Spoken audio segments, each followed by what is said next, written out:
Waalaikumsalam warahmatullahi wabarakatuh. Perkenalkan, nama saya Acika Indira. Saya merupakan staf promosi kesehatan di Puskesmas Torue. Hari ini saya akan memberikan materi terkait dengan PTM, hipertensi, dan diabetes mellitus kepada Bapak Ibu kalian. Untuk mempersingkat waktu, kita akan masuk ke materi pertama. Jadi seperti yang Bapak Ibu lihat pada lembar lipat bahwa hipertensi atau tekanan darah tinggi adalah peningkatan tekanan darah secara menetap, di mana tekanan darah sistolik lebih dari sama dengan 140 mm air laksa dan tekanan darah diastolik lebih dari sama dengan 900 mm air laksa.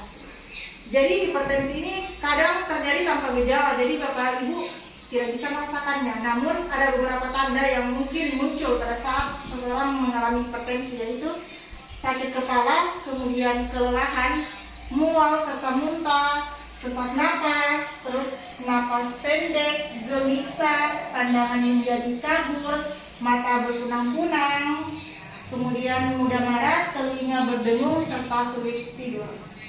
Nah, dari hipertensi sendiri dia memiliki dua faktor resiko, yaitu faktor resiko yang dapat dimodifikasi dan tidak dapat dimodifikasi. Untuk faktor resiko yang tidak dapat dimodifikasi itu seperti umur, di mana semakin bertambahnya usia, maka faktor resiko dari penyakit hipertensi ini semakin tinggi. Kemudian jenis kelamin. Untuk jenis kelamin sendiri, pria lebih beresiko untuk mengalami hipertensi. Namun pada saat memasuki masa menopause, wanita jauh lebih beresiko untuk terkena hipertensi. Dan yang terakhir, genetik atau keturunan dari keluarga. Sedangkan faktor resiko yang dapat dimodifikasi itu seperti kegemukan, di mana kan untuk berat badan sendiri itu ibu-ibu sebenarnya bisa diatur, bisa mengatur pola konsumsinya yang nantinya itu bakal berpengaruh terhadap bentuk tubuh. Kemudian merokok, seperti yang kita ketahui banyak dari jenis kelamin pria. Mengapa tadi dari pria banyak yang beresiko untuk mengalami hipertensi? Karena salah satunya yaitu perilaku merokok, dimana kita ketahui sendiri bahwa di satu batang rokok itu mengandung sampai dengan 4.000 zat kimia, kemudian 400 zat berbahaya, dan 43 zat yang dapat menyebabkan kanker. Yang paling banyak seperti tar, nikotin, dan karbon monoksida. Kemudian faktor resiko selanjutnya yaitu kurang aktivitas fisik. Jadi kebanyakan pada masa sekarang orang-orang itu lebih senang yang simpel-simpel. Dari mulai masak sudah GoFood, terus sudah mulai pesan online. Jadi kebanyakan aktivitas fisik yang Bapak Ibu bisa kerjakan itu sudah tidak dilakukan lagi di masa sekarang, sehingga bisa menyebabkan hipertensi. Nah, untuk aktivitas fisik sendiri ini Ibu dan Bapak sebenarnya bisa melakukan selama di dalam kehidupan sehari-hari, karena aktivitas fisik itu beda dengan latihan fisik dan juga beda dengan olahraga. Aktivitas fisik itu merupakan aktivitas yang Bapak Ibu lakukan yang pada akhirnya mengeluarkan energi yang Bapak Ibu lakukan di kehidupan sehari-hari. Kemudian faktor resiko selanjutnya yaitu diet tinggi lemak dan konsumsi garam berlebih. Mengapa untuk mencegah hipertensi itu harus dilakukan diet yang seimbang? Karena kebanyakan pola konsumsi masyarakat itu salah, dimana dia makan yang tinggi lemak, lebih suka makan yang digoreng daripada yang direbus. Kemudian kalau makan banyak makan yang sangat tinggi garam dan juga gula. Kemudian konsumsi alkohol berlebih serta psikologis dan stres. Jadi stres juga dapat menyumbang terjadinya hipertensi untuk Bapak Ibu. Kemudian komplikasi dari hipertensi yaitu bisa menyebabkan gangguan cerebral, kemudian gangguan penglihatan, gangguan jantung, gangguan fungsi ginjal, dan gangguan saraf. Nah, untuk mencegah atau mengendalikan hipertensi itu bisa dilakukan dengan cerdik dan patuh. Nah, untuk cerdik sendiri, C yang pertama yang harus dilakukan yaitu cek kesehatan secara rutin. Jadi untuk melakukan deteksi dini kita harus mengetahui nih kondisi tubuhnya kita, apakah dia normal atau dia beresiko atau dia sudah masuk pada tahap yang sakit.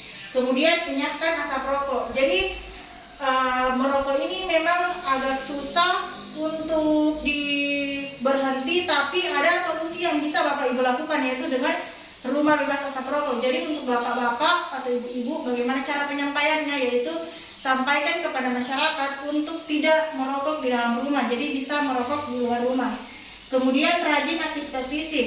Nah, seperti apa? Seperti mencuci, terus menyapu, dan melakukan kegiatan sehari-hari. Dan diet seimbang. Nah, untuk diet seimbang ini yang harus Bapak Ibu pahami, yaitu terkait dengan isi piringku, di mana di isi piringku itu terdapat bagian-bagian porsi makanan, yaitu ada sepertiga karbohidrat, kemudian seperdua sayur dan buah, dan sisanya lauk pauk. Ada juga 10 pedoman dari diet gizi seimbang, yaitu terkait dengan makan yang beragam, kedua kurangi minyak, aktivitas fisik, pantau berat badan, tidak merokok, cuci tangan, dan lain-lain. Kemudian kita juga perlu melakukan istirahat yang cukup serta mengelola stres. Sedangkan untuk mengendalikan hipertensi dengan patuh itu sama. Yang pertama, periksa kesehatan secara rutin, kemudian atasi penyakit dengan pengobatan yang tepat dan teratur. Jadi kalau misalnya ibu-ibu atau bapak-bapak ini sudah sakit, jadi harus melakukan pengobatan secara teratur. Kemudian tetap diet seimbang, upayakan aktivitas fisik, serta hindari asap rokok. Sekian materi yang bisa saya sampaikan. Terima kasih atas waktu yang telah diberikan. Assalamualaikum warahmatullahi wabarakatuh. Waalaikumsalam warahmatullahi wabarakatuh.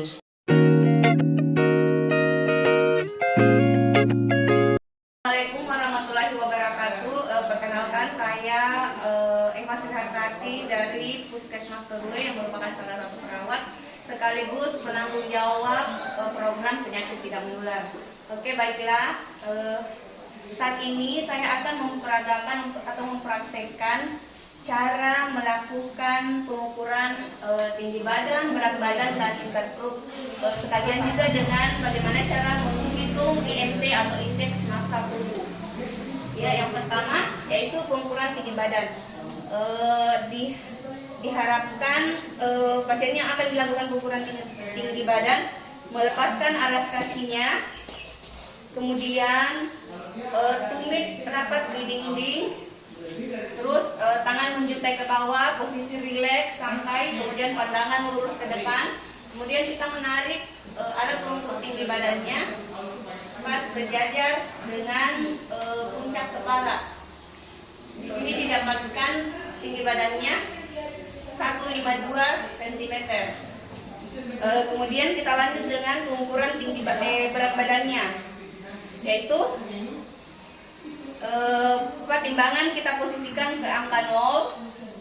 Kemudian pasiennya kita anjurkan naik ke atas timbangan, terus bersikap siap, pandangan lurus ke depan, dan pasien tidak diwajibkan atau mengeluarkan kalau misalnya ada sesuatu yang dibawa, misalnya handphone, dompet, dan lain-lain.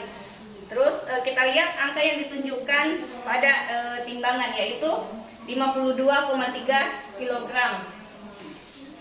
Kemudian yang selanjutnya yaitu pengukuran lingkar perut.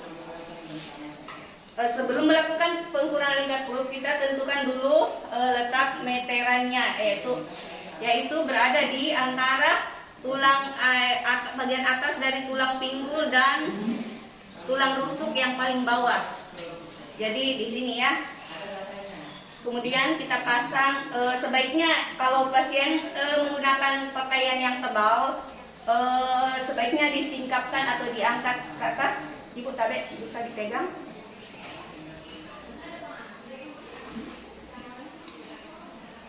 Kemudian kita pasang meterannya antara tulang rusuk dan tulang pinggul bagian atas.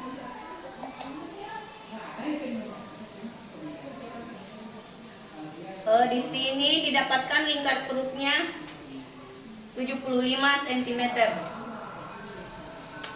Kemudian tadi kita sudah dapatkan tinggi badannya 152 dan berat badannya 52,3. Jadi cara menghitung IMT-nya itu yaitu berat badan per tinggi badan pangkat 2 dalam cm.